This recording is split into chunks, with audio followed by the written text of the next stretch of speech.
মহাপ্রভু বলল, হে জগাই মাদাই, তোরা দুই ভাই যত পারিস আমায় আঘাত কর,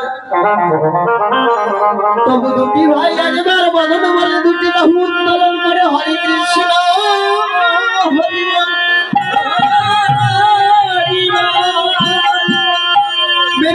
মেরেছিস কলসির কানা, তাই বলে যেতে দিব না। তোরা দুই ভাই আমায় আরো আঘাত কর, তবু একবার বদন বলে হরে কৃষ্ণ হরি বল।